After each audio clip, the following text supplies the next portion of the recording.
Cette vidéo est sponsorisée par Card Market, le meilleur site pour acheter et vendre tes cartes. Salut tout le monde et bienvenue dans ce nouveau podcast ou nouvelle vidéo. En tout cas, je suis en compagnie de Jerry de Approach of the Second Game aujourd'hui pour parler de proxy. Salut mon Jerry, comment vas-tu ? Ça va bien Max, toi? Comment je surkiffe ton contenu, je voulais juste te le dire d'avance. Je surkiffe. Ouais. Ça fait des mois que tu me tannes pour qu'on fasse un podcast ensemble, donc aujourd'hui je t'accorde un petit temps de parole sur ma chaîne. Voilà, parce que je te fais l'aumône quelque part aujourd'hui. Ah, puis pour ceux qui le savent pas, je suis genre turbo québécois, là. L'intro c'est fake, là.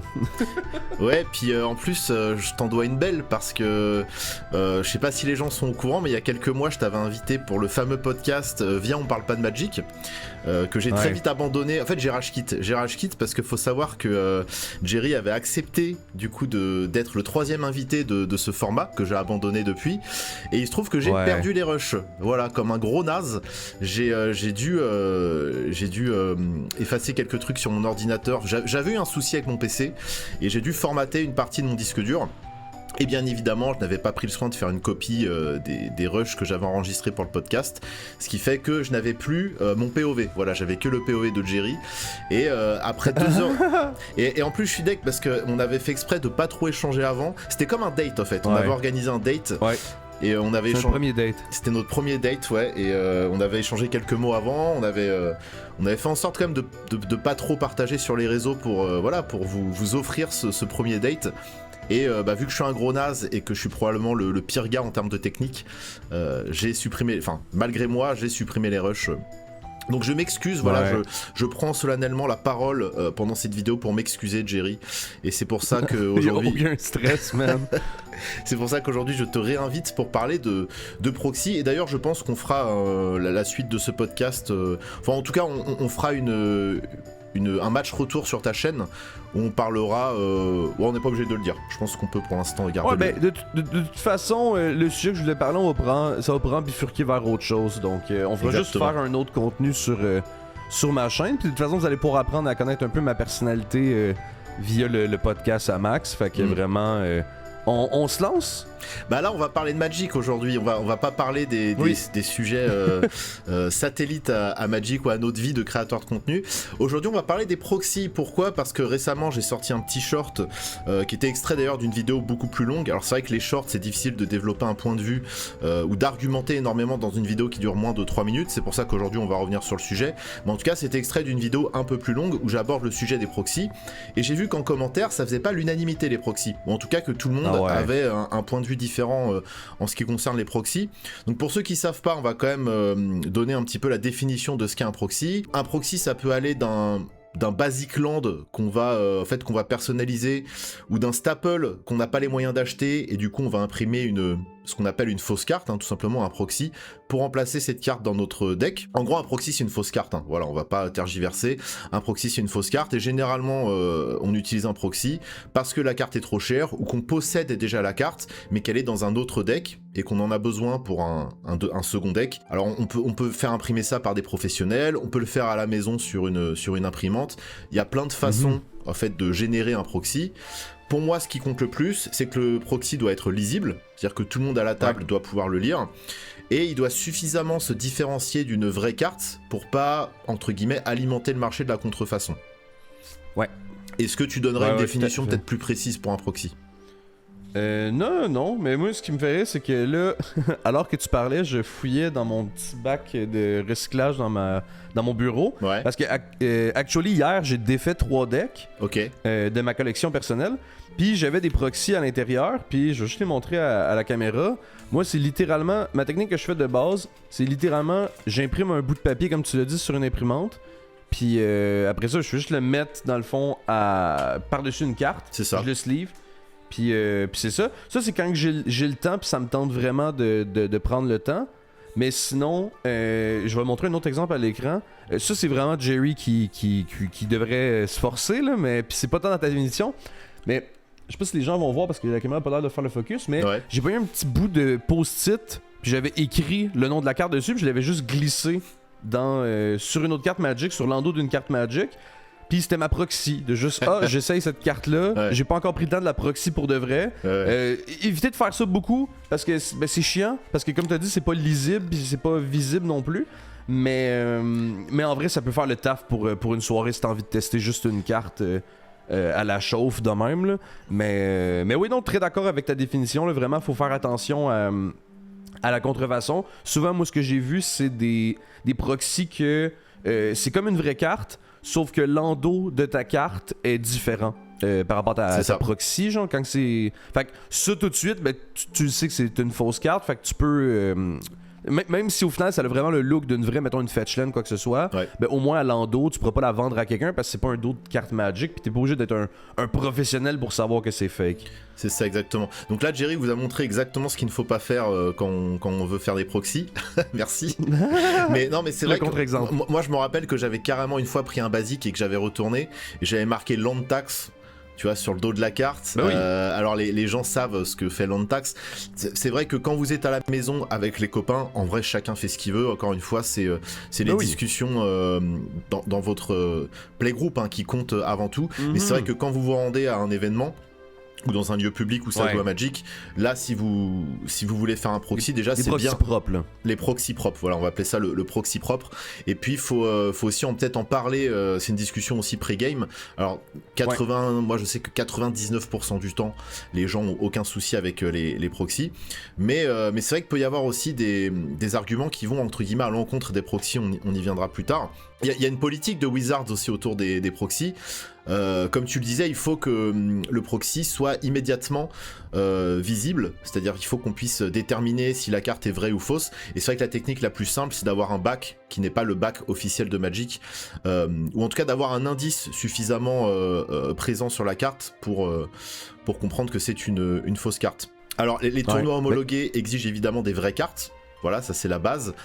Les contrefaçons, comme on disait, alors bien différencier la contrefaçon de la proxy. C'est pour ça qu'il faut que votre proxy exprime le fait que c'est une proxy et pas une copie conforme d'une vraie carte. Donc interdit aux contrefaçons. Donc Wizards, en fait, ils sont plutôt, en ce qui concerne les proxys, tolérants à partir du moment où on fait pas du business avec de la fausse carte, quoi.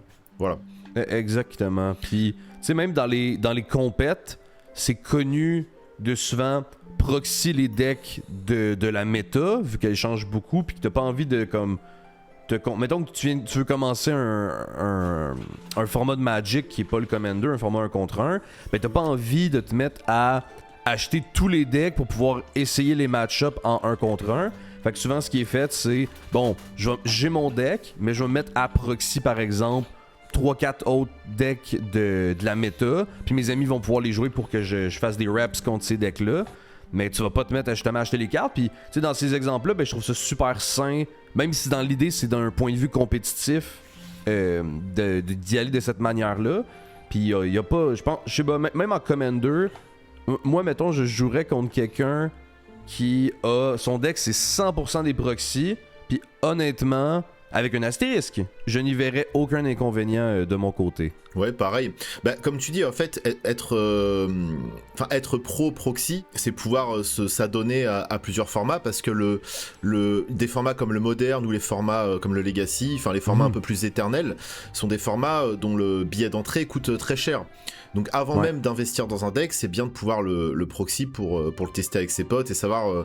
déjà si ça te plaît de le jouer et voilà ça, parce que tu vas pas investir ouais voilà c'est ça. Avant d'investir littéralement plusieurs milliers de dollars dans ton deck, surtout si t'embarques dans des formats chers là, tu mentionnais justement comme moderne, mais même standard, tu regardes les prix des decks standards là, en ce moment je suis sur un site pour les regarder.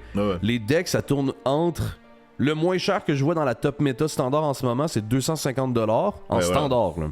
Puis ça monte jusqu'à des quasiment 600$ US. Fait que, donc faut savoir que même les pro players se font prêter des cartes avant de partir au Pro Tour ou en tournoi. Hein. Ouais, souvent, effectivement. C'est parce que je veux dire, déjà c'est une activité, c'est difficile d'en vivre à 100%. Et en fait, ça reste une activité précaire si tu décides de vivre uniquement de Magic l'Assemblée, quoi. Et généralement, d'ailleurs, même les pro players à côté de ça ont des activités annexes comme streamer, etc. Petite pause pour vous rappeler que si vous souhaitez acheter des objets pour protéger votre collection, classeurs, boîtes, etc., j'ai un code promo chez TreasureWise, moins 10% sur toutes vos commandes. Le lien est en description et le code promo c'est Maxwell10. Allez-y, parce qu'en plus ça soutient la chaîne et vous allez faire de vraies économies. Ouais. J'avais une première question pour toi, Jerry. Moi, je suis à peu près... les proxys représentent à peu près 1% des cartes que je joue. Voilà, donc c'est 1%, c'est pas non plus énorme. Une par deck, genre. Ouais, c'est à peu près ça. Il y a des decks où je vais pas du tout en jouer et ça peut monter jusqu'à 2 proxys par deck. D'ailleurs, c'est plus souvent de la personnalisation qu'un manque de moyens. Enfin, on va dire c'est kiff-kiff. Toi, jusqu'à quel niveau tu utilises des proxys dans tes decks, Jerry? Je vais regarder mes commanders rapidement, pas les decks, mais t'inquiète, là, je vais pas faire un review de toutes mes decklists. Fais-nous une deck tech de tous tes... Actuellement, je pense que j'ai là je vais pas dire de la merde, là, mais je pense que j'ai 1 ou 2 decks qui jouent des proxys. Ok. Il y en a un que c'est parce que c'est justement des doublons de cartes que j'ai déjà, puis j'avais la flemme de les racheter parce qu'ils valent vraiment cher. Il y a un land qui donne lifelink à ton commander, je pense qu'il vaut genre autour de comme 10-15 balles. Ouais. Puis je l'ai déjà dans un deck, j'étais en mode ah non, flemme de racheter le même land pour un autre deck. J'entends. Mais sinon en général, ce que je vais souvent faire, puis ce que je faisais avant même, ça fait un bout que je fais ça, c'est quand j'ai un nouveau deck que j'ai envie de jouer, je vais le faire sur Moxfield, après ça je vais le playtest sur Moxfield, je vais peut-être le jouer en ligne, mais c'est rare, j'accroche moins à jouer en ligne, mais ce que je vais faire c'est me mettre à proxy le deck au complet. Des fois je prends les cartes que j'ai à la maison, genre au sens où je sais pas, moi j'ai déjà 20% des cartes du deck, je vais les prendre ceux que j'ai papier, puis le reste je le proxy, je vais jouer le deck quelques soirées. Puis si j'aime ça, souvent la semaine suivante, je me commande toutes les cartes pour justement avoir accès à pouvoir jouer le deck avec les vraies cartes. Les cartes sont un peu plus chères, des fois je vais attendre un peu, surtout si je sais que comme c'est de la hype, puis au final le prix va descendre de ces cartes-là. Tu sais, des fois tu veux t'imprimer des cartes ou tu veux jouer des cartes qui viennent des sets récents, puis le set il vient tout juste de sortir. Tu dis bon, je vais attendre un peu, là, les prix sont un peu... surélevé par rapport à ce que je devrais payer. Mais ouais, non, je dirais que en tout et partout, là, mais là, ça dépend. Si c'est un nouveau deck, justement, ça va être comme un 75-80% proxy. Ouais. Mais mettons mes decks réguliers, là, c'est comme toi à peu près, entre 90 à 100% des vraies cartes. Puis le restant, c'est des proxys, là, fait que, ouais. Donc c'est intéressant, en fait, malgré tout, même en commandeur, avant d'investir dans un deck, ça t'arrive quand même d'imprimer le deck chez toi, j'imagine, quoi. Ouais, ou si justement je veux essayer des nouvelles cartes, tu sais, des fois ça m'arrive de faire plein de changements dans mes decks, là, je vais juste je me fais une page justement pour impression, qui a souvent, je sais pas moi, une vingtaine de cartes, parce que c'est pour essayer des nouvelles cartes pour tous mes decks, puis là je les imprime toutes. Puis là, au fur et à mesure, si je vois que les changements sont bons et tout, là, je vais me mettre à acheter ces cartes-là. Comme là, mettons, dans les decks que j'ai défaits hier, il y avait un de mes decks blanc-rouge, un deck Boros, que j'avais 5 proxys dedans. Mais ça, c'était la dernière fois que j'avais fait une batch d'impression. Mais il y avait 5 cartes que je voulais essayer dans le deck. Puis c'est toutes des cartes qui valent pas cher, là, c'est toutes des cartes en bas de 1$. Mais reste que juste... tant qu'à les acheter puis à finalement pas rien en faire, je vais les essayer avant dans le deck. Ouais, c'est une méthode que j'envisage de plus en plus parce que par exemple récemment je me suis monté le Super Shredder, la 1-1 menace pour 2 là qui gagne un marqueur à chaque fois qu'il y a un permanent qui quitte le board. Tu vois, finalement ça fait 3-4 parties que je le teste et le pack me plaît pas tant que ça, et il y a quand même quelques grosses cartes dedans. Et alors avant de le démonter complètement, je vais peut-être faire quelques modifications, mais c'est vrai que je me suis fait même un petit peu plaisir au niveau des skins. Bon, après c'est des cartes qui serviront probablement dans d'autres decks. Ailleurs. Et puis je suis un peu un collectionneur fou, donc en vrai ça me va de garder des jolies cartes dans un classeur, mais tu vois, je regrette un peu parce que mine de rien, j'ai dû investir peut-être une centaine d'euros dans le deck de cartes que j'avais pas. C'est sûr. Et au final, le pack, je vais pas le garder, quoi, parce que je trouve qu'il tourne pas tant que ça, et même je prends pas tant de plaisir à le jouer. Donc effectivement, ça pourrait peut-être valoir le coup de en fait, d'imprimer des proxys avant d'investir dans un deck, mais il y a quand même aussi ce plaisir quand tu fais un deck thématique ou que t'es un peu un pimper d'avoir, tu vois, les cartes officielles, les cartes originales, quoi, avec tu vois des beaux traitements, des beaux types de foils, etc. Donc c'est vrai qu'on perd un peu déjà ce plaisir de jeu, parce qu'un deck c'est pas seulement, je pense, des mécaniques et si tu gagnes ou si tu gagnes pas, on va dire le power level du deck, c'est aussi tout simplement on met notre personnalité quand même dans un deck, tu vois. Donc c'est vrai qu'imprimer des bouts de papier, tu perds un peu même le plaisir même de jouer des cartes, quoi. Ouais, 100%. Ça, je suis d'accord, puis c'est pour ça que avant, je me mettais à beaucoup proxy. Genre, j'avais littéralement, je devais me faire 2 à 3 decks par semaine en proxy, là. Ah oui, c'était d'accord. vraiment singe. C'était, ça c'était ça c'était c'était un peu avant la COVID. Ouais. Là, à ce moment-là, man, j'étais vraiment à fond sur le Commander. Puis, où la COVID venait de commencer, je suis même plus sûr, mais c'était comme dans cette ère-là. Puis là, vraiment, là, j'avais une idée de chef qui me chauffait. Je faisais la liste, je l'imprimais, je la découpais, je la sleevais. Je l'essayais comme quelques soirées, puis souvent, ça durait quelques soirées. Il y a quelques decks qui ont duré un certain temps, là, plusieurs mois, voire quelques années. Mais ouais, je m'en faisais vraiment beaucoup. Puis j'en faisais aussi pour mes amis. Là. Souvent, c'est genre, parfait, j'imprimais, je sais pas moi, 2 decks pour moi, puis 3 decks pour des potes. Genre, fait que c'était beaucoup d'impressions, mais...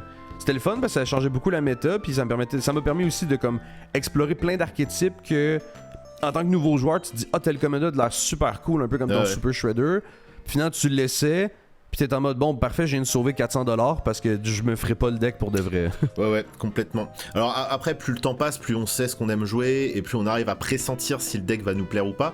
Mais c'est vrai que des fois, même encore aujourd'hui, après 5-6 ans à pratiquer le Commander, des fois je regrette un peu d'avoir investi dans certains decks. Donc effectivement, le proxy, les joies du proxy et les avantages du proxy, c'est effectivement économiser des petits sous. Mais moi, tu sais, c'est même pas spécialement pour ça aujourd'hui que j'imprime des proxys, même si ça m'arrive quand même régulièrement de le faire, mais c'est surtout pour personnaliser mes decks. Parce que comme je le disais, c'est vrai que le Commander, je trouve que c'est le format où tu peux le plus t'exprimer, que ce soit en termes de gameplay ou en termes de personnalité, quoi, tout simplement. Et tu sais que moi, j'imprime souvent des proxys avec des skins ou des licences qui me plaisent. Par exemple, tu vois, récemment, j'ai fait des proxys Miyazaki. Parce que mon rêve, ce serait d'avoir un Universes Beyond inspiré des univers enfin, Miyazaki, tout simplement, Hayao Miyazaki. Sauf que je suis pas sûr que ça existe un jour. En tout cas, pour l'instant, ça n'existe pas. Donc, je me suis imprimé un proxy Hayao Miyazaki. J'ai fait pareil avec Ico, tu vois, le jeu sur PS2, parce que je suis un fan de Fumito Ueda. J'ai fait pareil avec Resident Evil, parce que j'aime bien la licence Resident Evil. Donc, en fait, j'arrive à personnaliser comme ça mes decks en faisant imprimer mes proxys chez des professionnels. Hein. C'est pas là, on est plus du tout dans le bout de papier imprimé à la maison. Là, on est sur des cartes quand même où je fais. Alors évidemment, je rajoute toujours des indices pour montrer que c'est des proxys. Mais je pense que c'est aussi une très bonne façon d'exprimer sa personnalité encore un peu plus à travers son deck Commander, quoi. D'ailleurs, je vous afficherai à l'écran quelques proxys que j'ai imprimés récemment. Et en fait, j'en suis plutôt content, quoi, parce que quand tu joues la carte, les gens au début se demandent ce que c'est. Et en plus, je fais vraiment un effort sur Photoshop, c'est-à-dire que tu vois, je passe bien une bonne demi-heure, si c'est pas 1 heure sur chaque carte. Pour vraiment avoir un rendu parfait et qu'une fois que la carte est imprimée, alors effectivement on pourrait la confondre avec une vraie carte, mais la carte n'existe pas dans tous les cas, donc enfin à part le texte de règle, la carte n'existe pas, quoi. Est-ce que toi t'aimes bien de temps en temps comme ça un petit peu tu vois, personnaliser tes proxys, pas simplement imprimer une carte qui existe, mais peut-être ajouter un petit peu de sauce, quoi? Ouais, actually, j'avais déjà... Il y avait un deck de Ninja Turtle qui m'avait tapé dans l'œil, un Commander. Puis, quand le set est sorti, j'ai décidé de construire le deck et tout, mais vraiment, l'illustration, je trouvais ça tellement dégueulasse, mais j'aimais beaucoup l'effet. Fait que ce que j'avais fait, c'est que là, j'avais réfléchi un peu, puis je m'étais dit, bon, qu'est-ce que j'aime comme Yubi qui n'existe pas, puis qui pourrait être comme... cool à me faire en proxy comme tu parles. Tu sais, je t'ai envoyé la carte. C'est les neutrinos. Genre vraiment, l'illustration est horriblement dégueulasse, je trouve. Là, genre... C'est juste 3 dudes sur un char qui vole, pis c'est dégueulasse en tout cas. Ouais, c'est le deck Blink Boros sorti avec Tortue Ninja. C'est vrai que l'effet me plaisait beaucoup. D'ailleurs, les gens en avaient un petit peu parlé de cette carte quand le set avait été révélé. Ouais. Et en fait, c'est un peu le problème de Magic aujourd'hui. C'est-à-dire qu'il y en a qui supportent pas le croisement de certaines licences. Et généralement, les licences qui sortent un peu trop de l'Heroic Fantasy. Et alors, moi qui aime bien les decks thématiques, généralement ça me dérange pas parce que j'essaie de faire en sorte que les skins fit un minimum. Mais je peux l'entendre. Mais moi, tu vois, c'est-à-dire que si un jour j'étais amené à monter les neutrinos, peut-être qu'à côté j'imprimerais des proxys avec des skins effectivement qui fit un peu plus avec les neutrinos, quoi. Finalement, ça me reviendra aussi cher. Parce que même en temps que ce sera un investissement en temps et en argent, parce que finalement, quand tu veux faire imprimer un joli proxy, ça coûte quand même un peu de sous. Parfois, ça coûte même... Moi, ça m'arrive de proxy des cartes à 10 centimes. Hein. Et quand le proxy coûte 1,50€ ou 2€, tu vois, genre juste parce que je veux un joli skin, finalement, la carte me revient plus cher. Mais je peux entendre qu'on ait envie, voilà, d'avoir un... Mais est-ce que justement, déjà, Magic n'a pas cette mentalité quand, tu vois, ils font du Through the Omen Pass. Les Through the Omen Pass, tu vois ce que c'est ou pas ? Non, j'ai aucune idée. Alors par exemple, Through the Omen Pass, alors ils l'ont fait pour quelques cartes Secret Lair, mais en gros ils reskinent eux-mêmes une carte qu'ils ont déjà imprimée avec une illustration Magic. Par exemple, pour Spider-Man, à l'époque, et je crois que c'est toujours le cas d'ailleurs, ils n'avaient pas les droits pour mettre des cartes Spider-Man sur Arena, et ils avaient reskin tout le set, et ils appelaient ça les Through the Omen Pass. Yo, attends, j'ai trop de la misère avec ton anglais. Attends, je vais aller regarder actually, c'est comment que ça s'appelle parce que j'entends juste Trash. Ouais, malheureusement, on n'est pas aussi fort que vous les Québécois avec Through the Omen Path. Through the Omen Path. Voilà. Et désolé pour mon accent abominable. Non, mais c'est juste vraiment, c'est que les Français, vous prononcez genre les trous, genre vous le dites, je sais pas comment vous le dites, mais genre on dirait que... Non, mais on se fait shamer, c'est bon. On se fait shamer, je me suis fait shamer, c'est bon. Shamer. Parce que nous autres, je suis fait shamer. On est juste. On est juste à côté des States, fait que c'est sûr que on aime bien prononcer l'anglais et tout, puis ouais. Mais je veux pas sonner comme un gros raciste qui est en mode les Français, ils savent pas parler anglais. Non, mais ok, c'est bon, j'ai compris. Je ferai plus de temps. Alors tu sais, en vrai, pas du tout, je le prends pas du tout mal évidemment. Mais tu sais qu'en France, en plus, c'est-à-dire que non seulement il y a un truc qui est un peu paradoxal et qui fait qu'on est des merdes en anglais, parce que en fait, quand tu vas mal prononcer, les gens vont se moquer de toi et te faire la remarque. Eux, tu prononces trop mal, quand bien même tu peux être compréhensible. Et quand des fois t'essaies de faire un effort et de bien prononcer l'anglais, on va dire non mais tu te la pètes, c'est bon, arrête de prononcer comme ça là. Et en fait, y a pas de bonne manière de parler. Voilà, et dans tous les cas, des fois t'oses même plus prononcer les mots en anglais ou parler anglais parce que quoi qu'il arrive, t'auras toujours un bozo pour se moquer de toi, quoi. C'est insupportable. Ouais, j'avoue que c'est chiant. Ouais, c'est un peu chiant, ouais. Et d'ailleurs, les Français entre eux, hein, c'est même parce que quand tu vas en dehors de la France, peu importe comment tu prononces, généralement, bon, tout le monde fait un effort. Voilà, tu vois, les gens vont pas forcément te faire la réflexion. Alors qu'en France, entre Français, les gens se font la réflexion et se moquent les uns les autres. Ouais, c'est hyper énervant. Ouais, je comprends. Non, c'est sûr. Puis c'est ça, puis là, finalement, pour revenir sur les neutrinos, ma solution par rapport à ça a été justement de prendre, comme je disais, un Yubi qui existe pas, genre une franchise que j'aime. C'était... Ben là, c'est de remplacer un Universus Beyond par un autre, là. Mais finalement, je me suis fait une version Invincible des neutrinos. Parce que j'aime beaucoup l'univers d'Invincible et tout. Okay. J'ai beaucoup accroché sur la série. Puis j'ai checké aussi déjà d'avance comme toute la storyline de Mark puis ses amis et tout. Qui est vraiment cool. Ça doit être dans mon top 10 de mes œuvres que j'ai beaucoup aimé. Là, je t'avoue, niveau animation, ça pue un peu la merde là, les dernières saisons. Là, fait que ça descend un peu dans l'estime. Mais sinon, je veux dire, l'histoire est très bonne. Fait que bref, là, j'avais commencé par me faire Alien the Alien à la place des neutrinos. Mais là, l'affaire qui s'est passée, c'est que là, on dirait que j'étais en mode man, en vrai, il y a quelques cartes des Ninja Turtles que je veux inclure dans le deck.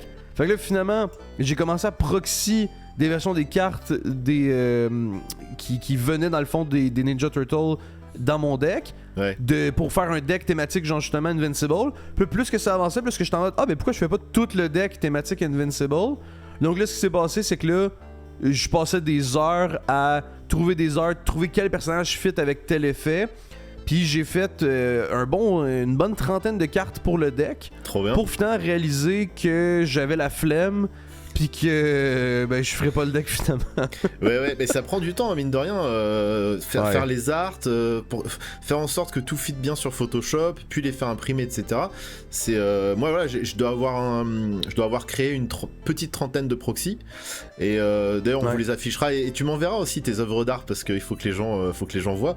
Faut que ça les motive aussi faut que ça donne l'exemple.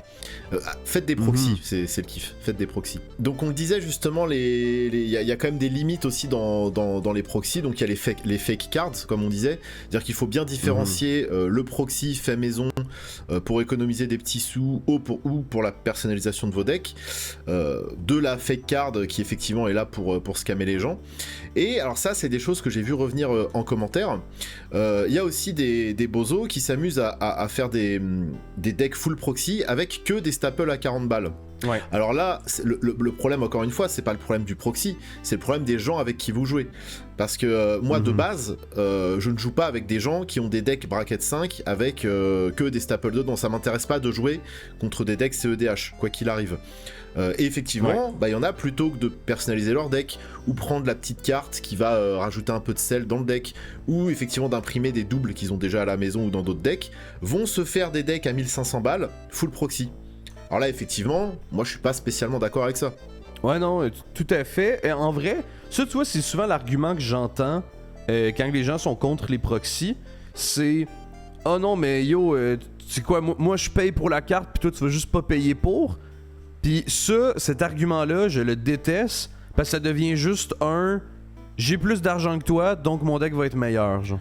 Puis je trouve ça absolument débile. Genre, j'ai pas envie de me battre contre ton portefeuille ou que d'autres personnes affrontent le portefeuille des autres. Donc au final, moi mon take par rapport à ça, c'est imprime les cartes, man, au prix que tu veux, vraiment je m'en bats les couilles, tant qu'au final, ça respecte le power level qu'on joue. Puis vraiment, on s'en fout du prix. Si tu proxies un deck à 5000 balles, littéralement, je m'en bats les couilles. Parce que souvent, ça va être genre la mana base qui va faire que ça coûte cher. Puis, ben oui, si tu te fais un deck 5 couleurs, ben je t'invite à proxy les fetch, les chocs, les surveillance, les triomphes que tu as besoin. Puis même, littéralement, proxy-toi les OG Duel pour ton deck, c'est 5 couleurs. Ça me dérange vraiment pas parce que 5 couleurs, t'as pas envie de te mettre à jouer des lanes pourries, genre qui rendent tape pis qui produisent pas tes couleurs, pis que l'expérience de jeu soit que tu joues tout le temps un tour en retard. Ouais. Fait que vraiment, proxy ton deck à fond, man, je m'en fous. Tant que tu te mets pas justement, en fait, à ce que ça devienne un moyen de juste proxy des cartes giga cassées qui fit pas par rapport au power de la table. Parce que si le monde y joue bracket 4 ou un haut bracket 3, pis que tout le monde joue des Ristic Study, mais que le monde genre toi t'as pas payé pour ton Ristic Study, fuck you. Ben je trouve ça vraiment un peu ta gueule, là, genre vraiment juste ta gueule. Fait que ouais, non, moi je suis d'accord avec toi, mais en même temps je suis pas d'accord avec les gens qui sont en mode yo, en vrai, prenne-toi pas les staples à 40$, faut que t'es payes. C'est genre ok, non mais bro, genre je m'en fous que toi t'es payé, là, genre bravo, tu dépenses beaucoup dans Magic, je veux juste pas dépenser cet argent-là. Ben, c'est ça, des fois chez les arguments des anti-proxy, on sent que eux justement se sont un petit peu saignés pour faire leur deck, qu'ils ont acheté des staples à 40 balles. Ben écoutez, après chacun met l'argent qu'il peut ou qu'il veut dans Magic. En fait, il y a pas de. En fait, ça devrait pas être un argument pour rentrer sur une table. Le but c'est juste de respecter le bracket et l'état d'esprit des gens avec qui vous jouez en fait.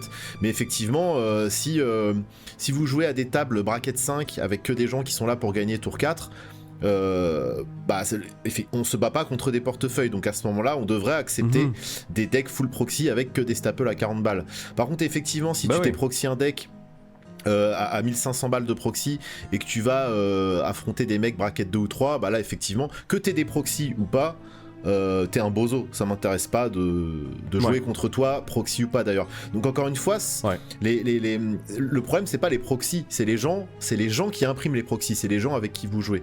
Donc exact, c'est pas l'identité, mais c'est l'intention de proxy va puis des fois littéralement là, je pense aussi que ça peut arriver des gens qui vont se mettre à faire des decks. Vu que personne n'est expert en deck building, je pense que ça va arriver aussi tu commences le jeu, tu te proxies un deck justement parce que t'es débutant, tu vois des gens qui jouent plein de staples en mode Ristic Study et compagnie qui valent cher, tu te mets à les proxy, sans trop en te disant ben les gens jouent ça, je vais jouer ça. Je pense que l'intention est même pas mauvaise. Ils vont arriver à des tables, ils vont se faire genre crier dessus parce qu'ils jouent des proxys puis qu'ils jouent des cartes bustées. Mais en vrai la personne était peut-être, moi je donne je donne le bénéfice du doute que la personne garde peut-être que legit elle savait pas puis elle s'est fait initier au format puis elle était pas au courant qu'au final Ristic Study c'est un peu mal vu puis tout ça, fait que genre, complètement, moi je pense que dans l'absolu de l'absolu, il faut laisser une chance aussi à ces joueurs-là, puis juste leur dire poliment, mettons, c'est en boutique, puis t'affrontes souvent cette personne-là, ben dis-lui,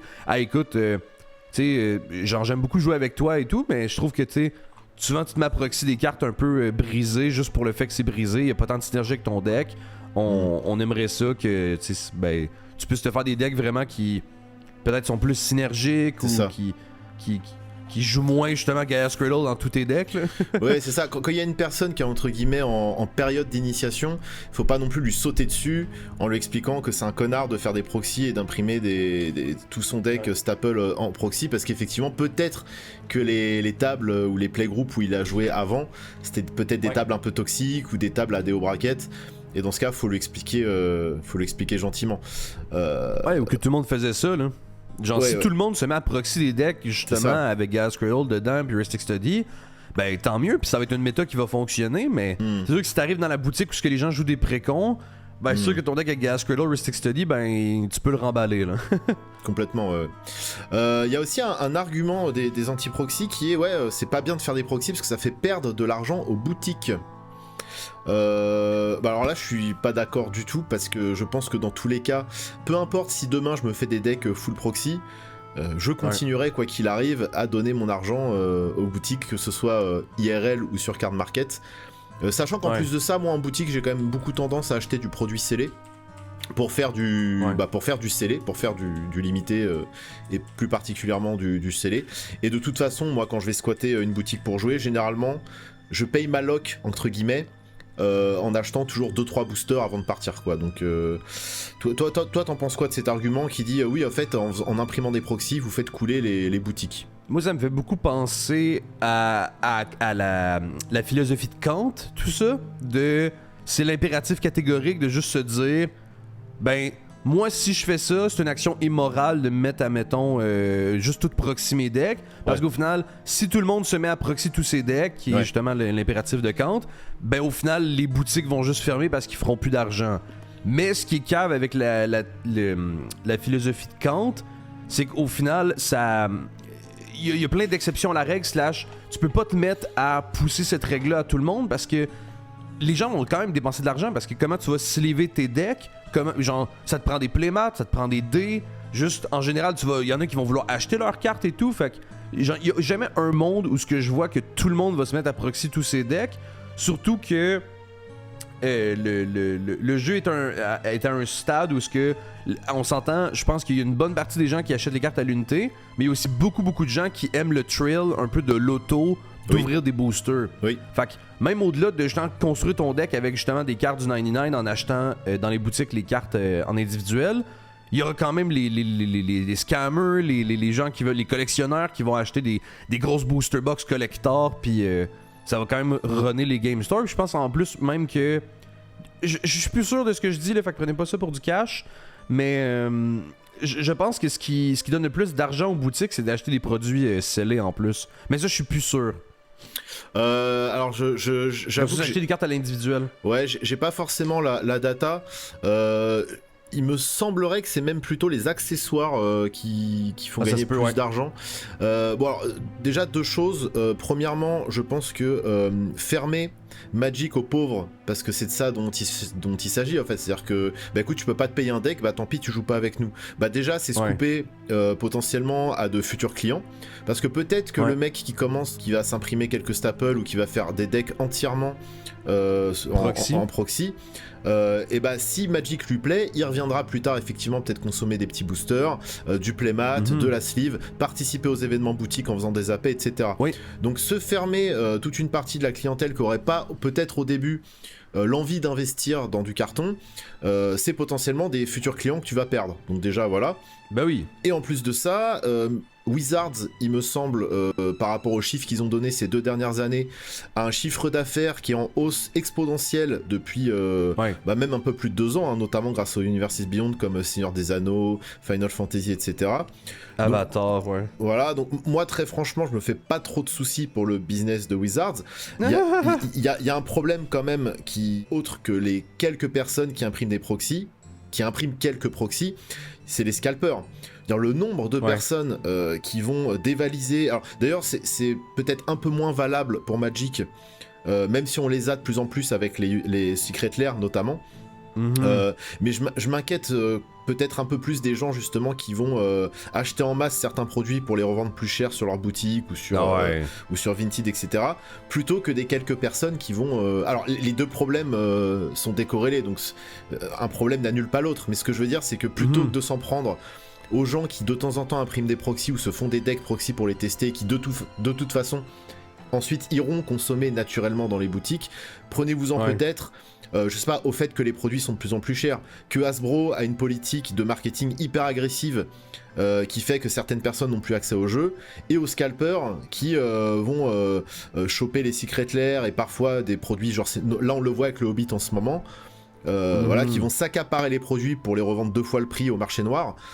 Plutôt que d'insulter les gens qui de temps en temps font des proxys pour avoir accès à certains formats, quoi.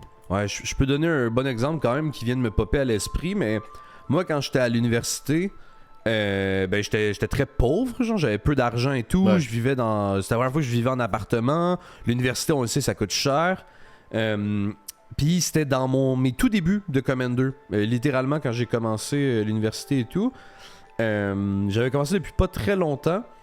Et là, je recevais des prêts et bourses pour justement m'aider à vivre dans mon petit appartement, à payer de la nourriture, à payer mes frais universitaires. Mais c'était pas beaucoup d'argent. Mais c'est là que j'ai découvert le Commander. Fait que quand tu découvres le Commander, tu te fais des decks, puis t'aimes ça justement comme avoir des decks différents. Puis à ce moment-là, j'avais juste 2 decks Commander. Un qui était très très bracket 2, genre le plus bas bracket 2 que tu pourrais avoir. Genre le deck était complètement nul. Puis j'avais un deck qui devait être je vais vous dire un bracket 2, mais genre un meilleur que l'autre, disons. Puis mes amis jouaient vraiment des decks très très forts, genre, comme des brackets 3 à guess de l'époque. Puis là, j'avais vraiment le feeling que je perdais toutes mes parties. Puis là, je voulais me faire un deck un peu plus fort, un peu plus steady. J'avais été checké en ligne et tout. Puis pour raccourcir l'anecdote, concrètement, j'ai acheté les cartes et tout, mais j'achetais les cartes comme sans me soucier de leur prix. Juste, j'ai goût de jouer des cartes qui fonctionnent dans mon archétype. C'est des cartes qui sont très populaires, donc qui valent cher. Pas des cartes brisées en mode justement comme Racing Study, mais juste des cartes qui coûtaient cher tout court pour l'archétype. Puis finalement, je prenais littéralement mon argent de mes prêts et bourses pour me faire le deck pour rivaliser avec la méta. Puis ça m'a grandement endetté. Puis vous êtes en mode pour aller à la maison. Mais le gars il est con, nanana. Mais c'est qu'à cette époque-là, la vision des proxys, je pense que c'était moins commun. Il y a personne qui me disait si t'as pas d'argent, proxy-toi ton deck. Là, tout le monde se faisait des decks papier, puis les cartes valaient cher. Il y avait moins, je pense, de façon aussi d'acheter en ligne et tout. Puis moins de reprints. Fait qu'en tout cas, ça venait cher. Puis les outils aussi de deck building, c'était genre tout le monde checkait sur EDH Track, fait que les staples valaient hyper cher. Mais bref, tout ça pour dire que moi, je serais pas content de savoir que, mettons, un nouveau joueur qui est aux études, qui a peu d'argent pour X ou Y raison, son taf lui donne pas assez d'argent, ou juste ça ne tente pas d'investir dans Magic, que là, on le force justement, puis qu'il s'endette pour un hobby que j'ai juste envie de jouer avec lui pour le fun. Moi, ça me ferait gigocher que quelqu'un vive ça comme qu'est-ce que j'ai vécu. Donc, la morale de l'histoire, c'est juste, proxiez-vous vos decks si vous n'avez pas les moyens financiers, puis vraiment, il n'y a aucun shame, tant que justement la mentalité de vos proxys, c'est pas « je veux défoncer mon playgroup », genre. Alors, 2 choses, Jerry, je vois que tu utilises de l'argent public pour financer tes decks, et ça, c'est intolérable. Ça, c'est vraiment intolérable. Et c'est bien la preuve, encore une fois, que Magic est un jeu addictif et qu'il ne faut pas jouer à Magic, parce que regardez Jerry qui s'endette et qui préfère dépenser ses bourses dans du carton plutôt que d'acheter à manger et des fournitures scolaires. Voilà, c'est intolérable. Non, mais effectivement, je pense que pour rebondir sur ta conclusion, Magic... il y a quand même un côté pay to win, hein, ça reste un jeu un petit peu de manière générale pay to win, et que être anti-proxy, c'est faire du mépris de classe. Voilà. Ouais. Mais pay to win / pay to play aussi, dépendamment des archétypes et tout. Genre parce que je considère que tu peux te faire un deck budget puis win, mais c'est que si t'as envie de jouer certains archétypes, certains decks, mais malheureusement, si tu veux qu'ils fonctionnent, des fois, il faut que tu mettes de l'argent dedans. Puis c'est triste, mais c'est ça. Oui, puis encore une fois, on parlait des decks 5 couleurs qui ont besoin des mana base un peu plus solides. Ouais. Bah, c'est pas parce que t'as moins d'argent que tes potes que tu n'aurais pas accès à certains archétypes, en fait, ce serait complètement injuste. C'est pour ça que on disait si vous n'avez pas les moyens, vous pouvez proxy vos decks, mais au-delà de ça, même si vous avez les moyens, mais que vous préférez acheter de la bonne nourriture ou je sais pas, aller au ciné avec votre copine, enfin je sais pas, chacun ses centres d'intérêt et ses priorités. Même si vous avez pas forcément même si vous avez les moyens d'acheter des decks, mais que vous avez la flemme de mettre 400 balles dans Magic, ce qui s'entend totalement, vous pouvez aussi faire des proxys. On va pas vous shamer pour ça, quoi. Non, puis faut arrêter le shaming des proxys, justement, comme soit en boutique ou je pense que dans les playgroups ça s'observe moins, mais vraiment c'est genre bro, genre comme tant que tu te mets pas à proxy Vampiric Tutor, Démonic Tutor dans tous tes decks bracket 2-3, ben genre moi je pense qu'on est capable d'être sur un terrain d'entente que regarde, au pire je prends mon, puis si tu vis vraiment beaucoup d'émotions par rapport à l'autre des proxys, mais gars, prends 2-3 respires, prends ton trou, puis genre dis-toi, hey garde, c'est correct. Genre c'est légitime pour lui. Moi j'ai décidé d'acheter plein de collector boosters, puis j'ai décidé d'acheter mon deck et tout. Puis si au final tu réalises par le fait que l'autre a des proxys que t'as peut-être pas les moyens financiers toi aussi de t'acheter tes cartes, ben peut-être que toi aussi c'est le moment de comme arrêter d'être réprimé, puis de toi aussi genre peut-être avoir des proxys. Puis je pense que c'est peut-être pour ça que ça frustre les gens, c'est qu'ils sont au courant qu'ils dépensent cette quantité-là d'argent, puis ça les fait chier. Puis ils sont en mode « Ah, moi aussi, je pourrais faire ça. » Puis là, ils se mettent à râler. Mais fais juste le faire. Fais-le. Si t'es pour râler parce que t'as payé, je sais pas moi, 1000$ pour ton deck, puis ça te fait chier parce que t'aurais pu le mettre ailleurs, ben just do it. Fais-le, puis arrête de râler aux autres. Là. Je sais pas si tu comprends ce que je veux dire. C'est exactement ce que j'allais dire. En fait, je pense qu'ils ont le seum de eux s'être saignés pour imprimer leur deck bracket 4 pour rouler sur la méta, et ils ont le seum de voir des mecs en face qui se disent oh bah non, bah attends, moi je suis pas un cono, en fait je vais pas me faire scam par Wizards, j'imprime mon deck en mode proxy et tant pis pour toi. Et alors ensuite ils ont tellement le seum qu'ils se tordent l'esprit dans tous les sens pour faire du militantisme anti-proxy, tu vois. C'est-à-dire qu'il n'y a pas de raison, hein. Moi je me suis saigné pour faire mon deck bracket 4 à 1000 balles là. Du coup vous devez faire comme moi. Voilà, moi j'ai souffert, vous aussi vous devez souffrir. Tu sais, c'est comme c'est un peu comme les gens de droite ou d'extrême droite qui toute leur vie ont passé à bosser pour un salaire de merde, et en fait qui voient des gens qui de temps en temps arrivent à avoir un peu de chômage parce qu'ils ont cotisé pour ça, arrivent à avoir un peu d'aide de l'État, ce qui n'est pas non plus, enfin c'est pas en claquant des doigts, contrairement aux fantasmes, parce qu'en France c'est des sujets, tu vois, très explosif, on va dire. Et en fait, qui voit, attends, moi je me saigne tous les mois pour un salaire de merde, il n'y a pas de raison que les gens touchent du chômage ou touchent des aides. Alors qu'en fait, je suis désolé, mais tu pourrais aussi les avoir, et quand bien même, en fait, tout le monde devrait avoir accès à ces aides. Donc c'est pas parce que... Tu sais, en fait, c'est faire en sorte que les pauvres se bouffent entre eux. Et quelque part, c'est de l'ego mal placé. C'est de l'ego mal placé. Et être anti-proxy, ça fait appel un peu au même mécanisme. Tu vois, ça active les mêmes leviers. Attends, moi, je me suis saigné pour faire ce deck à 1000 balles. Et bah, tout le monde va se saigner pour avoir droit de jouer avec moi. Tu vois, ce qui est complètement con. Puis là, on parle toujours, on se rappelle en Commander, la gang. Genre, pas en mode, il y a un tournoi, il y a un prize pool, puis c'est un tournoi justement comme de moderne ou de quoi. Ça, à la limite, je peux comprendre, mais encore là, je sais pas à quel point je suis d'accord, mais genre, je peux comprendre à ce moment-là. Mais pour du Commander casual, là, qui a aucun prix derrière, c'est juste pour le plaisir de jouer au jeu. Complètement. De découvrir des mécaniques, de découvrir des Commanders, de juste se faire du fun entre gens qui se connaissent ou qui se connaissent pas. Pourquoi est-ce que tu refuserais quelqu'un d'avoir du plaisir avec vous? C'est ça, c'est qu'il n'y a même pas d'enjeu. Débile. Il n'y a même pas d'enjeu autre que d'avoir du fun. Alors désolé, mais personnaliser son deck, c'est du fun. Jouer avec un maximum de catégories sociales différentes, c'est du fun. Enfin voilà, plus il y a de diversité dans le format, que ce soit dans nos cartes ou autour de la table, c'est du fun. C'est un format casu, c'est un format fun. Ouais. Donc, ça vient même de me faire penser que j'avais vu en ligne à un moment donné... Il y avait... Là, c'est un cas extrême de proxy, là, mais je sais plus c'est où, je pense que c'est aux États-Unis. Il y avait un prisonnier que dans sa cellule et tout, tu sais, ils peuvent transactionner un peu leurs heures de bénévolat et tout contre des ressources, genre. OK. Puis lui, il avait transactionné contre du papier. Puis genre beaucoup de papier. Puis ce qu'il avait fait, c'est que ça, c'est un joueur de Magic que dans le fond, ce qu'il faisait, c'est que là, dans sa cellule, il a fait basically des proxys en papier, ben genre, je pense du papier cartonné quand même cute, de plein de decks qu'il se rappelait de mémoire et de tête. Il avait tout découpé, puis il jouait avec les autres prisonniers, dans le fond, à Magic. Trop bien. Puis je trouve ça...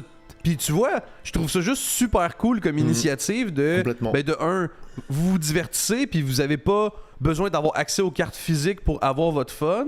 Ouais. Puis je pense que tout le monde au final avait du plaisir au travers de ça. Puis il y avait pas un prisonnier qui était en mode yo, tu joues avec les fausses cartes, t'es tellement un vieux scélérolet et tout. Est-ce qu'on aurait peut-être une personne dans le monde qui est en prison actuellement et qui serait anti-proxy? Est-ce que ça existe? Faudrait le trouver et l'interviewer.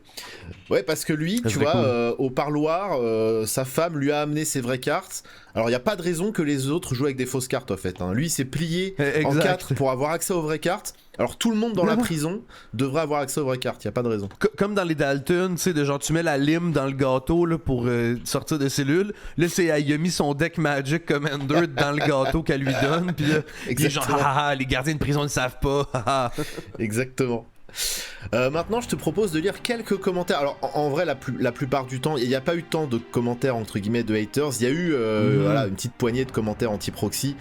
Et même certains, finalement, en discutant avec eux, je m'apercevais qu'on était plutôt sur la même longueur d'onde parce que c'était les fameux anti-proxy qui en ont marre de voir des decks à 2000 balles qui sont remplis de proxy. Ouais. Mais ça, je le répète une dernière fois, c'est vous jouez avec des gens toxiques. Voilà, changez de playgroup. Les gens quand ils jouent avec des decks remplis de staples à 40 balles, que ce soit proxy ou pas, c'est de la merde. Donc changez de playgroup. Alors il y a eu des trucs marrants, tu sais que moi la chaîne elle est sponsorisée par Card Market, parce que ça te permet quand même de mettre du beurre dans les épinards. Shout out. Voilà, big up à Card Market. Et alors on a eu comme commentaire, c'est quand même dingue d'aimer Magic, être sponsor Card Market et promouvoir les fakes. Franchement c'est du foutage de gueule, y a pas assez de cartes à 2 centimes pour jouer, faut arrêter un peu. Bon voilà, Là, il y a tout à revoir. Alors, désolé, tu ne peux pas juger si j'aime Magic ou pas à l'aune du nombre de proxys que je joue dans mes decks. Hein. Excuse-moi, mais ça n'a rien à voir. Et d'ailleurs, justement, j'aime tellement Magic que j'ai tout le temps besoin de deck buildé. Et j'aime tellement Magic que je m'approprie le jeu au point d'imprimer mes propres proxys. Justement parce que j'aime le système de jeu qu'est Magic. Aimer Magic, c'est pas mettre 1000 balles par mois dans Magic. Voilà.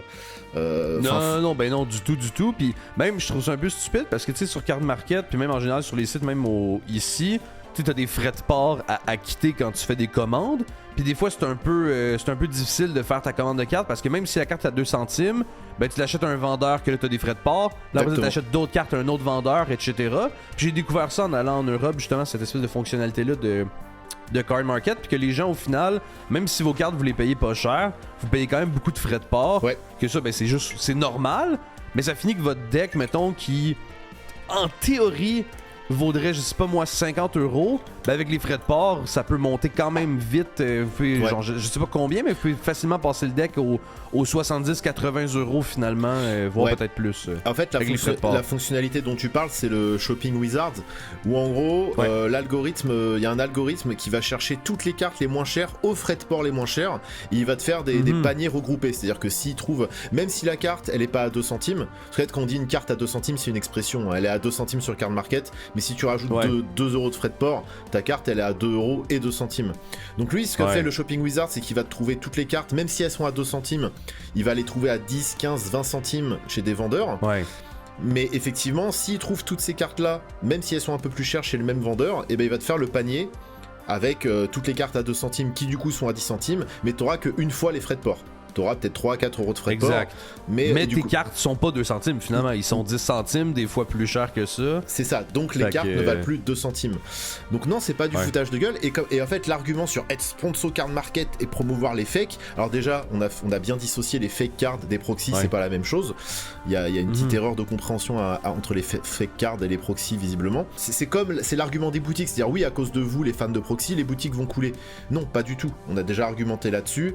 Faire des proxys justement, potentiellement ça ramène des nouveaux joueurs, des nouvelles joueuses, et c'est pareil pour Card Market.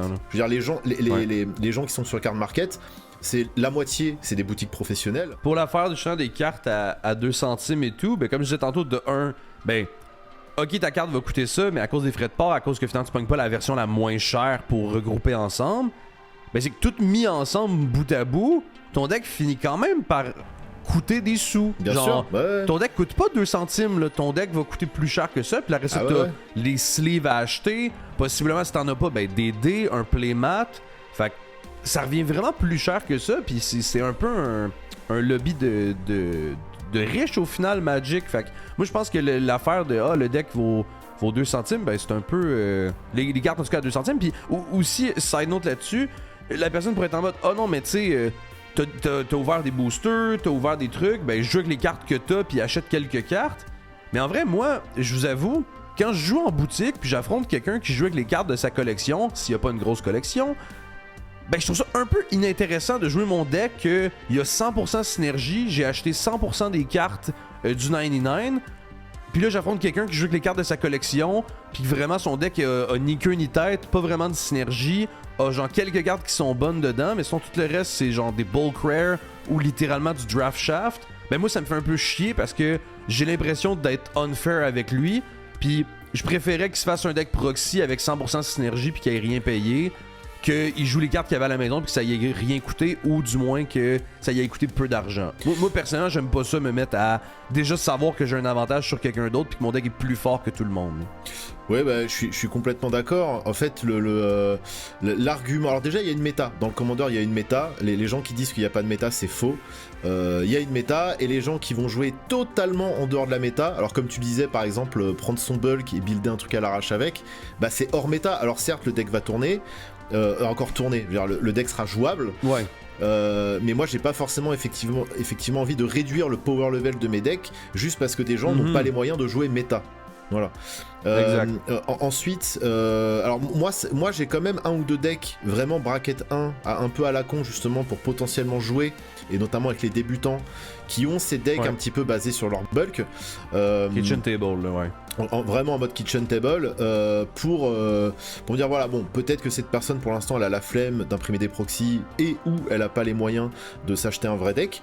Donc bah j'ai quand même un ou deux packs à la maison où c'est vraiment un peu, tu vois, il y a des communes, c'est rempli de petites cartes un peu cacateuses, au moins pour pouvoir matcher avec lui. Mais c'est vrai qu'au bout d'un moment, cette personne aura peut-être envie d'évoluer, et moi effectivement j'ai pas envie de passer mon temps à réduire le power level de mes cartes, de mes decks, pour m'adapter à un truc qui est pas du tout méta, quoi, qui existe pas en fait dans le format. Ouais. En plus, ça fait vraiment du bon à un autre de tes commentaires, celui d'en dessous, qui dit non, faut jouer avec ce qu'on a. Un a joué comme ça pendant 30 ans, ou on a joué à guess comme ça pendant 30 ans. On se faisait des proxys avant d'acheter pour tester, mais là, les nouvelles générations qui se mettent au Magic, ils créent des environnements de jeu toxiques au power level trop élevé à cause des decks proxy super tunés. Bah en fait, on y a déjà un peu répondu, c'est-à-dire que bon. Alors apparemment t'as droit de faire des proxys pour playtest, mais t'as pas droit d'avoir des proxys dans ton deck. Bon, en vérité il y a pas vraiment de différence parce qu'on est dans un format fun. Donc en fait, quand tu playtest, enfin, entre guillemets playtest ton deck avec tes proxys pour la compète là. Ouais, voilà, t'es déjà en train de, entre guillemets, t'amuser en fait. Donc y a pas vraiment de différence entre le moment où t'es en train de playtest ton deck et où t'es en train de le jouer avec tes potes, ou alors effectivement t'as vraiment cette mentalité dont on parlait de playtest avant d'investir dans un deck parce que t'as pas forcément les moyens d'acheter un deck par semaine. Et encore une fois, parler des joueurs toxiques, c'est les joueurs qui sont toxiques, c'est pas les proxys. D'ailleurs la proxy, elle a rien demandé, elle. Et oui, d'ailleurs, juste avant de finir avec ce commentaire, tu parlais du fait qu'une carte ne coûte jamais 2 centimes, mais même un proxy, parce qu'aujourd'hui le coût de la vie est tellement cher que même acheter du papier et de l'encre et avoir une imprimante à la maison, bah mine de rien, ta proxy elle a coûté 10 centimes, tu vois, au final. Elle a pas coûté 2 centimes, quoi. Mais donc, t'as évité les frais de port. Ouais, voilà, t'as juste évité les frais de port. Donc, et pour finir sur ce commentaire, oui, effectivement, on l'a déjà dit 3 fois, mais on va le répéter. Les petits malins qui s'amusent à jouer des decks à 1500 balles remplis de proxy, moi je ne joue pas avec eux. Enfin, remplis de... le lapsus, rempli de staples, moi je ne joue pas avec eux, que ce soit des proxys ou pas, j'ai pas envie d'affronter... Toute full face mana, les chrome mox, les mox en général qui valent super cher, ça serait rendu là, tu réponds même plus au bracket 3, mettons, ou au bracket 2, t'es rendu un deck bracket 4 si t'es à jouer justement tout ce face mana là qui vaut hyper cher, mais non, je trouve ça un peu stupide d'associer ça justement aux nouvelles générations / aux nouveaux joueurs, puis dire que c'est super tuné. je veux dire, ça fait partie du jeu aussi de... Ben, parce que moi, je trouve que ça fait partie de mon plaisir de, à mesure qu'il y a de nouvelles extensions qui sortent, adapter mon deck par rapport aux cartes que je trouve stylées, que j'ai envie d'essayer, qui fonctionnent à merveille avec mon Commander ou à la synergie de mon deck. Puis ça fait partie, je trouve, de l'expérience de renouveler un deck puis de faire en sorte que ben, ton deck que tu as fait il y a 5 ans, ben, il est pas comme il y a 5 ans, il s'est adapté, il a évolué, il est rendu plus à ta sauce, puis aussi, ben, t'as pas la même expérience à chaque partie parce qu'au final, le deck évolue via les sets qui sortent. Ok, oui, ça coûte cher au portefeuille, puis t'es pas obligé de faire ça, mais moi, c'est un de mes fun, puis je pense qu'au final, c'est le plaisir de tous et chacun de cette petite expérience-là. Puis oui, ton deck finit par être tuné, puis tu finis par couper les cartes qui fonctionnent pas dans la stratégie. Tu te réalises que cette carte-là vaut trop cher, cette carte-là, si, ça. Mais si t'as envie de jouer ton deck d'il y a 10 ans, ben que tu joues contre des decks super tunés ou contre le préconstruit un petit peu upgrade, je te garantis que tu vas te faire casser la gueule parce que le power creep, le problème c'est pas les proxys, pour moi c'est le power creep, juste le fait que il y a des cartes de plus en plus bustées qui sortent à la seconde. Il faut qu'ils vendent leurs nouvelles extensions, donc forcément qu'il y a un power creep qui est naturel en fait. Mais exactement, puis ça pour moi ça va au-delà du prix de la carte, c'est juste qu'est-ce qui est écrit dessus parce que c'est juste trop fort, c'est juste ça va dans beaucoup de decks, c'est juste trop busté, donc je sais pas, moi je trouve que tu te fais une proxy de la carte bustée ou tu l'achètes, pour moi il y a pas de différence, c'est juste tu joues la méta, genre et alors peut-être que les gens diront oui mais là vous vous basez sur le format Commander. Alors oui, nos chaînes sont orientées sur le format Commander. Peut-être qu'il y a des gens qui commentaient sans le savoir, mais mine de rien, en dehors des formats Kitchen Table, pareil, en fait à partir du moment où t'es pas dans le compétitif, et encore on va pas non plus faire des takes trop avancés sur le sujet, mais effectivement dans un tournoi compétitif officiel, j'entends tout à fait, voilà, il y a du cash price, etc. Là c'est un autre domaine, le Magic compétitif c'est presque une autre méta, un autre domaine. Mais, mais comme on l'a dit, dans tous les cas, il y a beaucoup de joueurs et joueuses dans les tournois compétitifs qui se font prêter des cartes. Le nombre de fois, le peu de fois où j'ai fait du compétitif, avant les games, beaucoup de joueurs même très investis dans le format qui vont dire oh putain merde, est-ce que tu peux pas me prêter cette carte machin, oh faut que j'achète celle-là avant de... Tu vois, des fois ils ont même pas toutes les cartes du deck en question et donc ils sont obligés de se faire prêter les cartes, etc. Donc encore une fois, entre se faire prêter une carte dans du compétitif et imprimer une carte dans du Kitchen Table, bah y a pas vraiment de différence au final. Je veux dire, tu ne possèdes pas la carte et tu trouves un moyen de cheater la carte. Donc c'est du pareil au même. Mais quand même, je pense aussi que dans un tournoi officiel, bon voilà, là à la limite c'est quand même normal d'avoir les vraies cartes officielles. Et même pour la triche, tu vois, on sait jamais. Il y a...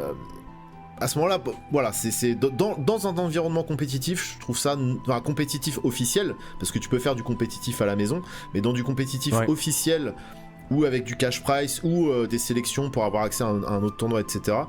Là je considère que c'est normal d'avoir les vraies cartes, et dans tous les cas même les pro players se font prêter des cartes parfois, donc ouais, et puis comme on le dit, c'est pas de ça qu'on parlait depuis le début, vu que de un, on connaît peu l'environnement compétitif, puis de deux, comme tu l'as dit, nos chaînes ils tournent pas autour de ça, fait que prenez pas tant ça dans le discours qu'on a et tout ça, là, mettez ça de côté parce que c'est vraiment un truc à part pour moi, la compète et tout, mais il y a pas, je veux dire, les game stores qui font des compétitions de Commander casual, de base j'ai un peu de misère avec ça, je trouve ça un peu stupide parce que ça va à l'encontre de comme le statut puis du format en général, là. C'est genre pourquoi est-ce que ton but c'est d'être casual, d'avoir du plaisir, puis là tu rends ça compétitif en mode faut que tu gagnes, mais là c'est genre ça marche pas tant que les brackets, tout le monde va se faire des decks CEDH, mais genre si tu précises que c'est bracket 3, c'est genre tout le monde va se faire des decks bracket 3 les plus forts possibles avec les limites du bracket.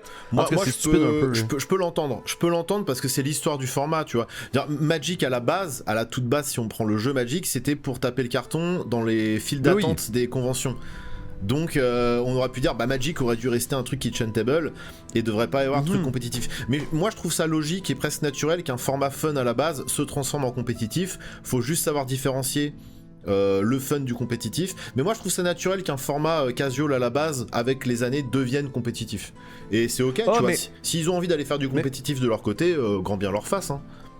Mais moi quand je parle compétitif, je veux dire quand je joue au final, je suis compétitif dans l'idée que je m'attends à ce que le but de tout le monde, c'est de gagner en ayant du plaisir. Mon intention de deck building et tout ça, c'est de justement avoir un deck qui va être capable de rivaliser avec la méta et tout, mais pas en réfléchissant à tout puis en ayant des silver bullets pour les decks que mes adversaires jouent dans leur deck de la méta, justement. Mais ouais, non, c'est juste, on dirait que, mettons, un Game Store organise un tournoi Commander Casual, puis mettrait un cash price et tout. Ah oui.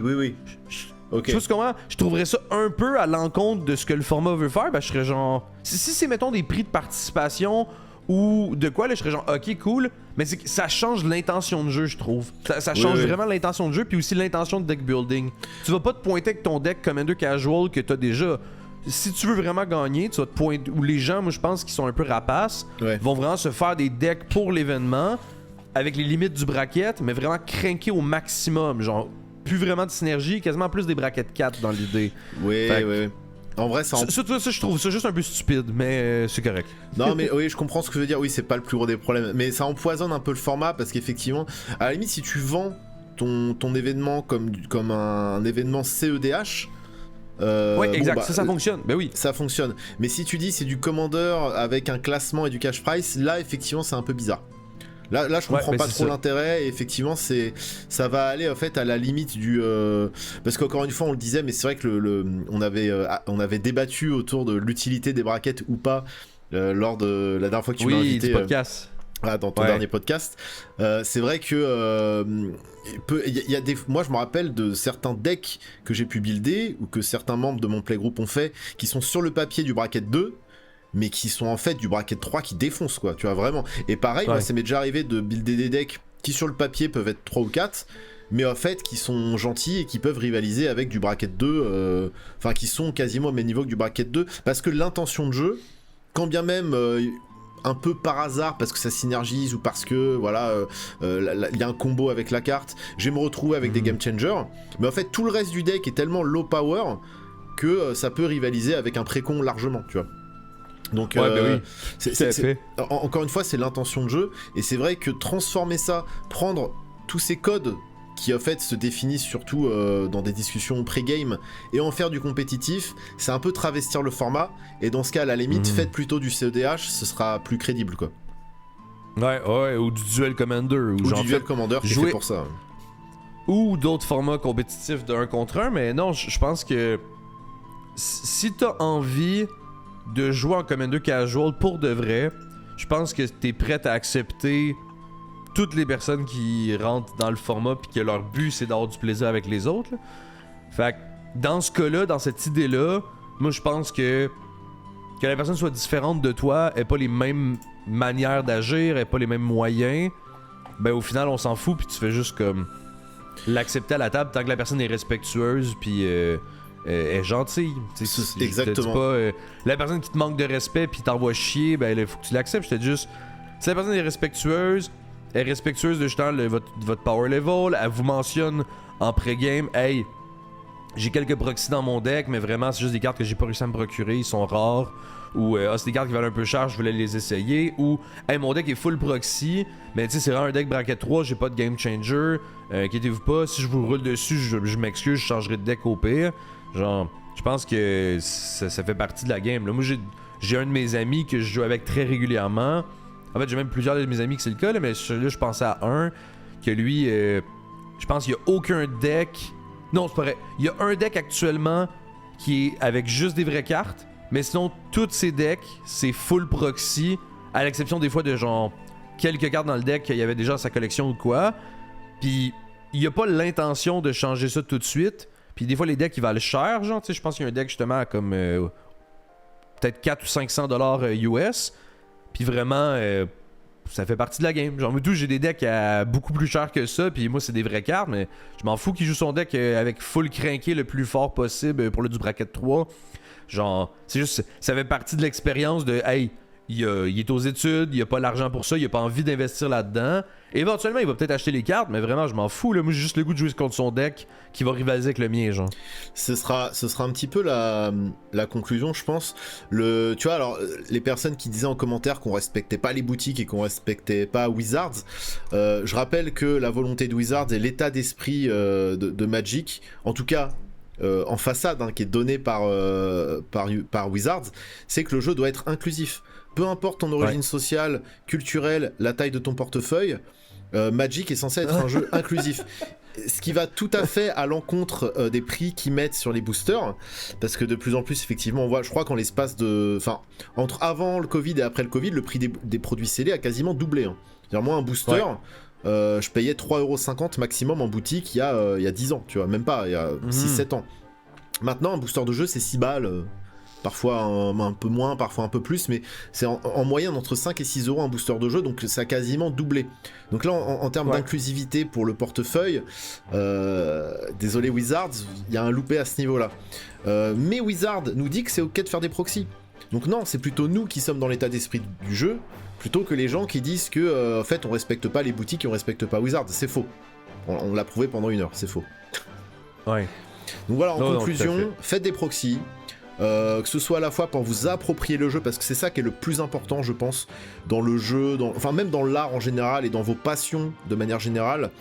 Une passion, c'est pas juste dépenser de l'argent pour le donner à une corporation, c'est aussi s'approprier le jeu pour kiffer avec ses potes et pour le rendre inclusif. Faire des proxys personnalisés, surtout des proxys personnalisés, c'est justement s'approprier Magic. Et moi, il est hors de question que je choisisse juste un panneau publicitaire et une machine à sous pour Wizards, tu vois. Désolé, je suis un être humain avec des passions, des envies, donc faire des proxys, c'est la base de l'appropriation du jeu, je pense. Et ce sera ma conclusion personnelle. Si tu regardes le prix des cartes actuellement, mettons que je sais pas, je peux donner un très bon exemple. C'est le nouveau, le Jinsekai, là. Le commandant du Secret Lair, là. Tu parles du personnage de Ghost of Tsushima. Exactement. Bon, ouais. Tu sais, Jinsekai, si tu t'es pas procuré le Secret Lair puis que tu veux te faire un deck autour, ben, je suis désolé, mon ami, mais tu vas payer, genre, la carte un prix assez aberrant. Et bah, t'as qu'à te faire un deck qui coûte pas. T'as qu'à prendre une créature légendaire que t'as dans ton bulk. Voilà. C'est bon. Ouais, c'est absolument stupide. Puis on va se le dire, la gang, Jinsekai, ses habilités sont bien. Mais vraiment, c'est fait pour du bracket 2-3, là, genre les effets et tout, là, c'est pas complètement aberrant. Puis la carte vaut 115$, donc c'est une preuve qu'au final, Power équivaut pas à prix. Power équivaut des fois à prix.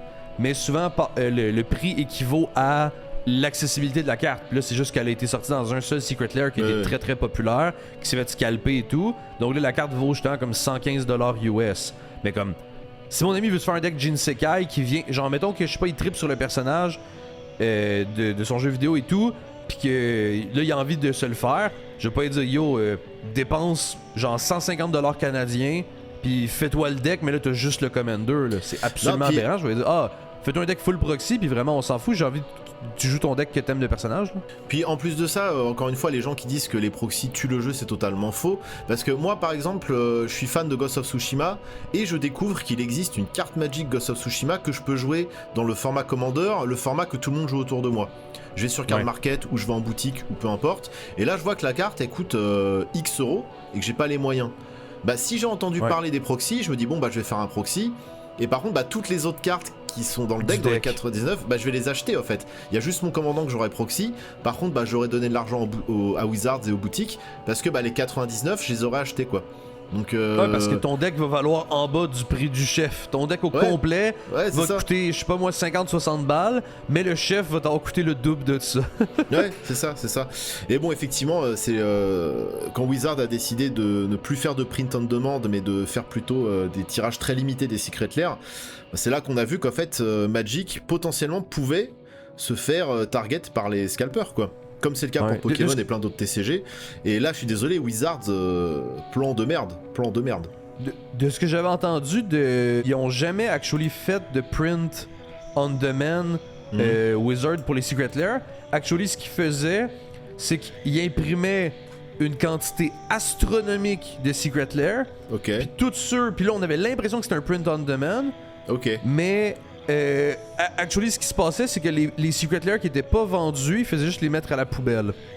Ah d'accord, alors pareil, Wizard qui nous dit oui, on va faire de l'écologie, on va arrêter de faire des boîtes pour les Secret Lair, mais des petits des petites enveloppes en carton, et qu'au final les mecs ils brûlent des tératonnes de cartes. Bon, voilà. Ouais. C'est encore une fois le greenwashing de Wizard et le pinkwashing de Wizard qui parfois est un petit peu agaçant. Mais alors, j'avoue que j'avais pas l'info, ou si on me l'a dit, je l'ai oublié. Mais semble que c'est Wanry qui m'avait glissé ça. Là. Si Wanry t'écoute la vidéo jusqu'à ce stade-ci, tu le diras en commentaire. Ou si c'est quelqu'un d'autre, ben exactement. Qui répond aussi en commentaire. Répondez de vos actes en commentaire, les gens. Puis pour Jinsekai, juste pour finir, là c'est le cas pour lui. Puis là, les gens pourraient dire non, mais ça c'est juste un exemple. Mais entre vous et moi, là, à la quantité de Secret Lair qui sortent, là, genre, c'est sûr ça va réarriver ce genre de cas de figure-là où est-ce que tu veux te faire un commander spécifique d'un Secret Lair, il vaut peut-être pas 115 balles, mais s'il vaut genre 20, 30, 40 balles, ben je t'avoue que mon goût de le construire, ça me fait un peu chier, là. Genre, j'ai pas envie, surtout au-delà des Secret Lair, même les Jumpstart, man, on observe ça là, pour Marvel. Les cartes qui sont issues des Jumpstart boosters, ils valent un prix astronomique. Même des Zonko parfois. Ouais, le Ultron du nouveau set en mono noir, il vient des Jumpstart Booster. Il vaut 50$ US, man, pour un full cool chef. C'est complètement abusé, là. Puis même ça, je trouve que c'est trop cher pour... Tu sais, mettons, j'avais fait un deck budget avec Ultron. Le deck au complet valait ça 50$. Mais ça, c'est si t'excluais Ultron du prix. Mais là, Ultron valait le prix du deck. C'est complètement abusé, là. Mais même pour revenir sur les Secret Lair, même des fois les Secret Lair qui sont pas entièrement scalpés, au final finissent par avoir des prix complètement délirants, parce que le Jaws, alors la carte je sais pas, elle doit avoir une centaine d'euros aujourd'hui, le Jaws qui est resté quand même quelques heures voire quelques jours disponible, contrairement aux autres Secret Lair de ce drop qui était parti en 15 secondes. Enfin moi j'avais 171 Il vaut combien? What? Et là je t'ai checké sur Scryfall, 171$ US. Waouh, d'accord. Alors là sur MKM, le sponsor de cette vidéo. Ah oui d'accord, bah le prix le moins cher c'est 108€. Ouais c'est ça, fait que ça revient à quasiment... Ouais, c'est complètement débile. Et effectivement tu regardes la courbe des prix, c'est-à-dire qu'il y a encore... en mars il valait 72 balles, ce qui est presque 2 fois le prix du Secret Lair. Et là maintenant il vaut... Putain, j'aurais dû le prendre, j'aurais dû le scalper. Non mais c'est vrai que ça fout les boules parce que... en fait j'hésitais à le prendre, sauf que les skins Jaws ça m'intéressait pas tant que ça, je suis pas un énorme fan du film, même si j'aime bien, voilà, c'était pas un Secret Lair qui m'attirait. Mais c'est vrai que des fois je me dis si un jour je veux le monter, ce serait bien de l'avoir. Mais bon, j'avais d'autres... Moi j'aime bien faire des proxys, donc je dis au pire je le ferai en proxy. Non, puis en vrai j'avais d'autres priorités financièrement parlant. Et en fait lui, pour le coup, tu vois, il avait pas forcément trop été scalpé. Et le prix a quand même grimpé. Donc des fois c'est même pas une question de scalping, c'est juste que tout le monde veut le jouer. Donc, voilà. C'est un mix de Secret Lair plus Universus Beyond qui fait un combo vraiment tannant. Ouais, c'est ça. Donc, mais tant pis, au pire, je ferai un joli proxy Through the Omen Pass. Through the Omen Pass, Jerry. Through the Omen Pass. Wow! Là, toi, j'ai compris. Là, j'ai compris parce que tu le décortiques un peu plus. Et voilà, quand tu parles en anglais, en vrai, arrête de te la chauffer, là. Fais pas ton français, Bon, est-ce que tu aurais quelque chose à rajouter sur le sujet? Ça fait une bonne heure là. Une bonne heure là. Moi je pense qu'on a fait le tour. Alors voilà, le prenez pas mal, les gens qu'on a cités, des commentaires qu'on a relevés. De toute façon j'ai flouté les... Enfin, de toute façon j'ai caché les pseudos. C'est pas pour vous en prendre à vous directement, mais c'est juste que vos commentaires étaient assez archétypaux des commentaires que j'ai pu recevoir sous mon short ou sous ma vidéo où j'aborde les proxys. Alors que je me saigne pour Magic tous les jours. J'en ai fait mon activité principale, j'en dors pas la nuit. Alors dire que j'ai à l'encontre de la mentalité de Magic, c'est faux. Mon portefeuille et mon temps ils passent dans Magic, donc voilà quoi. Non mais je veux vraiment que Caravon 71 puis Emmerich le God, ils sachent que les commentaires sont anonymes là, vraiment, on vous citera pas là. Exactement. Voilà. J'espère que les pseudos que t'as inventés n'existent pas, sinon il y a des mecs qui vont... Non, t'inquiète, j'ai juste dit de la merde. Non mais de toute façon, non mais par hasard, t'aurais pu citer des pseudos qui existent, tu vois, sans faire exprès. Oui. Mais ça se peut qu'il existe, mais vraiment, Émeric Le God puis Caravane 71. C'est un Allemand fan de fanfares. Il a une chaîne YouTube sur les fanfares. C'est vrai? Et pardon? C'est vrai ou tu trolles? Je viens de l'inventer, ce serait fou. Ok. Ah yo, ce serait stylé. J'y croyais. Non, j'ai surenchéri sur ta bêtise, Jerry. Ok. Bon. En tout cas, c'était bien sympathique. Ça rattrapera pas notre vidéo premier encart. On avait discuté pendant 2 heures de autre chose que de Magic et c'était trop bien. Mais bon, voilà. Non, on se fera ça. On se fera ça si les gens aiment le concept puis le binôme, ben vraiment, dites-le en commentaire puis on se réinvitera sur nos chaînes respectives pour des petits concepts allumés. Avec plaisir. Puis des fois c'est mieux que de... Tu vois, moi j'aime beaucoup écrire mes vidéos et parler face cam, mais avoir un espèce de format podcast comme ça permet aussi de mieux rebondir, d'échanger les idées, etc. Et c'est parfois plus sympa. Ouais. Alors évidemment, j'arrêterai pas les vidéos face cam, je ne fais que ça, je ne sais faire que ça, mais peut-être, voilà, effectivement, ouvrir la chaîne un peu plus, ça pourrait être sympa. Les gens avaient beaucoup aimé le podcast avec toi et les 2 autres. J'avais eu beaucoup de commentaires positifs sur l'énergie de la table, puis juste les invités et tout. Fait que moi, je suis persuadé que dans le futur, je te réinvite sur le podcast à un moment donné, puis je réinvite aussi les autres, là, mais... Avec plaisir. C'est sûr, en tout cas, que tu vas réapparaître sur le podcast, puis sinon, sur un petit concept allumé à 2, ça pourrait être stylé sur ma chaîne, là, on se recaptera pour ça, là. Jerry, tu sais très bien qu'il n'y a aucun souci et que ce sera avec plaisir, et que... Le matin en me réveillant. Cette fois, on inversera les rôles. Et de toute façon, je t'en dois une belle parce que, putain, vous vous rendez compte quand même que le format Viens, on parle pas de Magic, je l'ai arrêté parce que j'étais tellement dégoûté d'avoir... Franchement, c'est à cause de moi. C'est à cause de toi, exactement. Non, mais la discussion était tellement chouette que j'étais vraiment heureux de proposer ça au public. Et ça m'a... Tu sais, c'est un peu comme... Puis voilà, j'ai fabriqué un château de cartes, il est trop beau, il y a un coup de vent, tout s'effondre. Ouais, tant pis, ça m'a pris trop de temps, trop d'énergie, il était tellement beau, je referai jamais aussi bien. Donc, vas-y, j'ai... Ouais, en plus, tu m'avais dit off-cam que j'étais ta conversation préférée, là. Non, c'est pas vrai. En même temps, Bandit et One c'est pas très intéressant, quoi. Je veux dire, à part d'un côté, on a un pro Sol Ring, l'autre, on a un anti Sol Ring. Les mecs basent toute leur DA sur ça m'intéresse pas. C'est faux. Pro Sol Ring et anti Farewell. Non, c'est faux, bien dit. Non, mais moi, justement, c'est parce que j'avais adoré la discussion avec One et Bandit que j'étais content de pouvoir continuer le format et de le faire avec toi. Et parce qu'en plus, on n'avait jamais eu. Encore Bandit et One, on avait déjà fait des trucs ensemble. Mais justement, c'était intéressant aussi de faire des rencontres. Tu vois, 2 créateurs de contenu qui ont la même passion, qui sont quasiment jamais parlé avant. Je trouvais l'idée et le concept assez intéressant mais bon, tant pis. Écoute, ce sera des moments qui resteront gravés dans nos mémoires, mais pas dans celles des viewers, tant pis. Mais ça a été repris. Il y a eu un petit exemple de la fin de la vidéo avec moi qui parle qui prend l'accent français au tout début de la vidéo d'aujourd'hui. C'est vrai qu'on avait fait tout un arc pour les... On avait fait une vidéo bonus pour les membres. Les membres. Et c'était un peu cancelo parce qu'on reprenait des accents, notamment des accents africains et chinois. Non, c'est tellement pas vrai. C'est tellement pas vrai. Ce qui est vrai par contre, c'est que j'ai repris l'accent français comme au début de la vidéo d'aujourd'hui.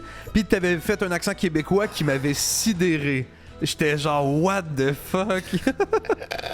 Mais je pense que je serais pas aussi... J'arriverais pas à le refaire. On était dans l'impro, on était dans le... C'était le feel du moment. J'étais on fire à ce moment-là et je me risquerais pas aujourd'hui à le refaire. Non, mais on le fera. Si la vidéo atteint, je sais pas c'est quoi ton nombre de likes que tu fais normalement, mais si la vidéo... Allez, on va dire si elle dépasse les 200 likes. Allez, on va rester sur un... Si la vidéo dépasse 200 likes, moi et Maxwell dans notre prochaine vidéo, on vous fait l'accent français et québécois. N'hésitez pas, ma gang de vous autres, à mettre les pouces en l'air. Et puis je m'en vais faire une vidéo, tu sais là, une vidéo bonus juste pour vous, ma gang de vous autres là. Hostie que c'est bon! Hostie que c'est bon! 200 likes la gang, vous savez quoi faire. Hostie que c'est bon, vous mettez 200 likes là, et puis je m'en vais faire une vidéo bonus rien que pour vous là. C'est l'enfer! C'est l'enfer! Hey dude, c'est excellent! Alors ça, ce sera dans la version longue, uniquement réservée aux membres, voilà. Oh non! Ah bah il faut bien vendre ses tapis. Hein. Ouais. Fait que là on dit ciao à la gang, on dit bye bye. Jerry, on se retrouve bientôt sur ta chaîne, je l'espère. Bah évidemment, je t'ai réécrit 100%. Tous tes liens seront disponibles en description de cette vidéo. Je vous fais des gros bisous, à la prochaine.